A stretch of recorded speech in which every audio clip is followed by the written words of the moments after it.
వాళ్ళే వచ్చారు మ్యామ్. నేను అడిగాను వాళ్ళకి, ఫేస్ టు ఫేస్ వెళ్ళి నవాజ్కి అడిగితే అది నువ్వు ఇమాజిన్ చేసుకుంటున్నావు, అలా ఏం లేదని చెప్పారు. దాని తర్వాత పెళ్ళైన రోజు అడిగితే, పెళ్ళైన రోజు జరిగింది నేను అడిగిన నెక్స్ట్ డే అడిగితే, అవును అయితే ఏంటి ఇప్పుడు నువ్వు ఎవరికైనా బయటకు చెప్తే మీ చెల్లిని ఇంకా మీ మమ్మీని మా మమ్మీని న్యాచురల్గా చేస్తారంట, అండ్ మా చెల్లిని కిడ్నాప్ చేస్తాము, తనని కూడా చంపేస్తే నువ్వు ఎవరి దగ్గరికి వెళ్తావు, నీ వెనుక ముందు ఎవరున్నారు, ఎవరు లేరు కదా అని చెప్పి మాట్లాడారు సార్.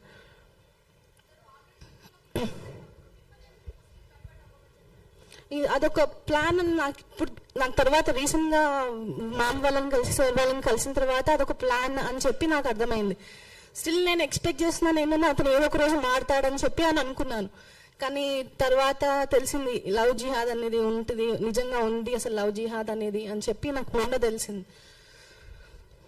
ఇలా అమ్మాయిలను ట్రాప్ చేయడము, దాని తర్వాత డ్రగ్స్ ఇస్తారా లేకపోతే అది వాళ్ళు, ఇది మోడర్న్ సొసైటీ నమ్మదు కదా, ఇది అన్ని వాళ్ళు మంత్రాలు చేస్తారు అది ఇది అని చెప్పి. సో అలాంటివి కూడా ఉన్నాయని చెప్పి నేను చెప్పాలనుకుంటున్నాను. తాయితులు అవి కట్టేవాళ్ళు సార్ నా చేతికి, ఇంకా బ్రేస్లైట్ ఒకటి ఇచ్చాడు మెయిన్ కలిసిన 2 డేస్కి, ఇది నీ చేతికి ఉండాలి ఎప్పుడు, ఇది తీయొద్దు అని చెప్పి అనేవాడు. తీస్తే మళ్ళీ తమ్ముడు వాళ్ళని ఇంటికి పంపించి మళ్ళీ ఆ బ్రేస్లైట్ తీసుకొని వచ్చేవాడు.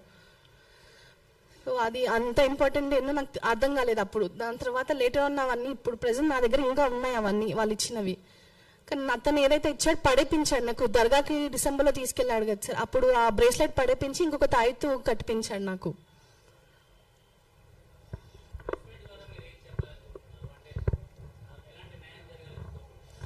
ఫస్ట్ ఇది లవ్ జిహాద్ అనేది నిజంగా ఉంది అని చెప్పాలనుకుంటున్నాను సార్. ఒక ముస్లిం అబ్బాయి హిందూ అమ్మాయిని ట్రాప్ చేయడం ఇదంతా నిజంగా జరుగుతుంది, ఇదంతా ఫేక్ అని నేను బయట న్యూస్ వింటున్నాను.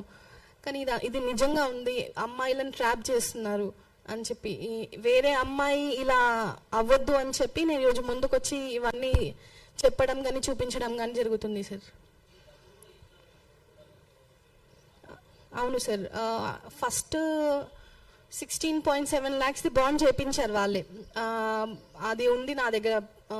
దాంట్లో ఏమనుందంటే October 12th రోజు డబ్బులు ఇస్తాడు అని చెప్పి రాశాడు. దాని తర్వాత మళ్ళీ బిజినెస్ అని చెప్పి మా ల్యాండ్ ఒకటి అమ్మడం జరిగింది.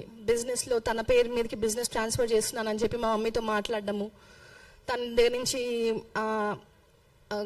ఒక సర్టిఫికేట్ ఉంటుంది మా మమ్మీ పేరుతో ల్యాండ్ ఉందని చెప్పి, ఆ సర్టిఫికేట్ తీసుకోవడం, దాని తర్వాత వాళ్ళ ఫ్రెండ్స్తో మాట్లాడడము, పేపర్స్ లేకపోయినా ల్యాండ్ అమ్మించడం, అరౌండ్ 30 lakhs వరకు మా దగ్గర తీసుకున్నాడు సార్ అతను. లోన్స్ ఒకటి నా పేరు మీద, గోల్డ్ ఒకటి, అంటే నా చిన్న చిన్న ఆర్నమెంట్ గోల్డ్ ఆర్నమెంట్స్ ఉంటాయి అవన్నీ అమ్మడం జరిగింది.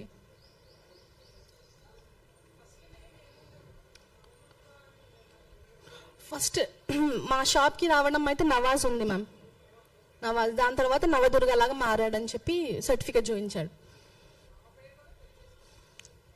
ఆ పేరు అంటే నవాజ్ అనే ఉంది అందులో, కానీ మారడం మాత్రం సర్టిఫికేట్ చూపించి ఇలా మారిపోయానని చెప్పి చెప్పాడు మ్యామ్.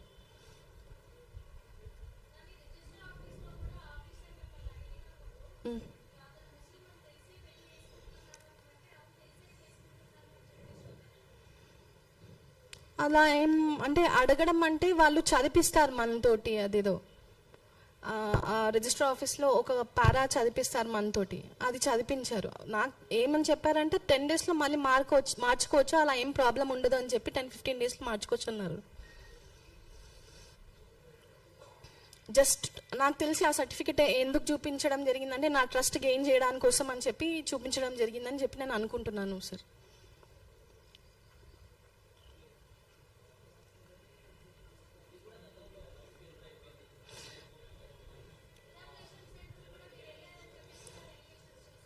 లవ్ ఫెయిల్యూర్, డిప్రెషన్ అనేది ఐ థింక్ ఆల్మోస్ట్ అందరి లైఫ్లో ఉంటుందని అనుకుంటున్నాను మ్యామ్. దానికి అలాంటి అలిగేషన్స్ పెట్టి ఇలా చేయొచ్చు అని చెప్పి అది ఎంత మాత్రం కరెక్ట్ కాదని నేను అనుకుంటున్నాను.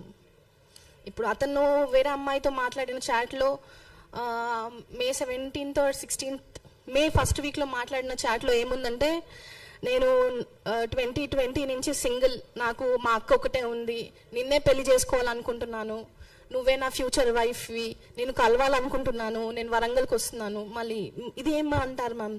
అది ప్రూఫ్ ఉంది, నా ఫోన్లో ఉంది, నేను మీకు షేర్ చేస్తాను సాఫ్ట్ కాపీ. యాక్చువల్గా నాకు అర్థమైంది ఏంటిదంటే అతని లిస్ట్లో కొంతమంది గ్రూప్ ఆఫ్ అమ్మాయిలు ఉన్నారేమో.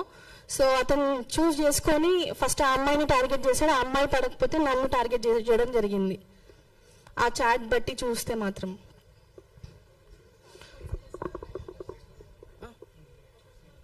నేను సాఫ్ట్వేర్ డెవలపర్ని, నేను సాఫ్ట్వేర్ ఇంజనీర్.